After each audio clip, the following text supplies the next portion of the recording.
Daniel Henry's GAM-507, how the team's virtual reality game developed and presentation, a current debate within the AAA games industry, the impact of COVID-19.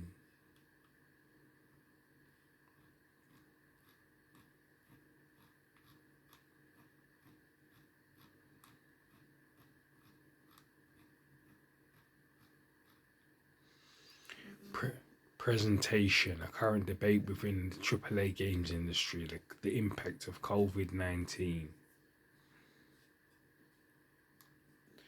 The world has been hit by a pandemic of likes never seen before by many industries, have been struggling and enforced to close their businesses because they can't adapt to the changes brought on by their companies' governments, have forced their businesses to close the doors for good.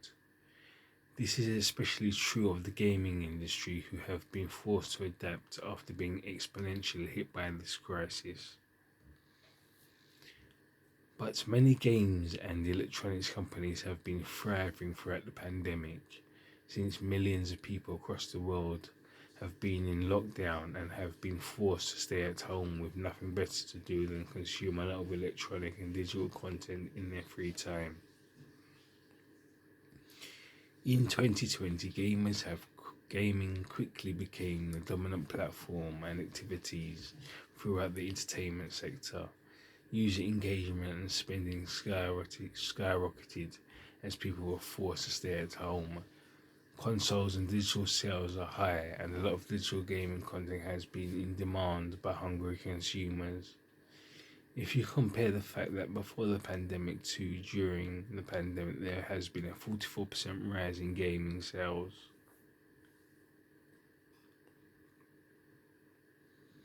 Gaming platforms like Steam throughout the pandemic have seen an exponential rise in gaming traffic and sales across their platform due to the crisis. Companies like Nintendo have been struggling to buy parts for their console for the Nintendo Switch due to production in China because of the pandemic.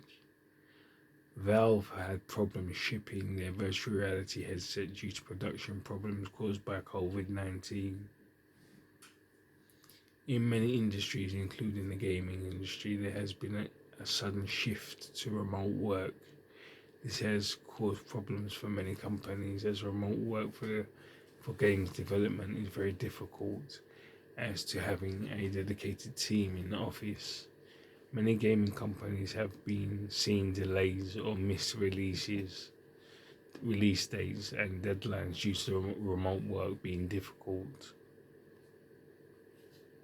Many industries events like E3 have been closed to the public due to the pandemic of COVID-19, leaving many games companies without a platform to showcase their games after many years of meticulous and careful planning for the event.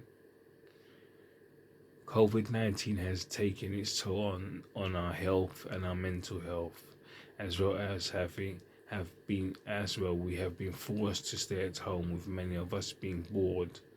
This has been seen a boom in gaming sales across the lifespan of the pandemic. Since the pandemic, remote work in the games industry has become more common. Now employees have the option to work remotely or come into the office on a rota basis. Due to the pandemic, this might be the cause for many employers giving their employees the option for remote work. This should and will become a mainstay throughout the years to come within all industries, not just the gaming industry. Conclusion. What does this mean for the gaming industry?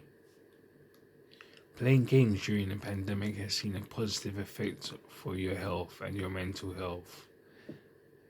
Many video games companies have reported record sales during the COVID-19 and the global lockdown.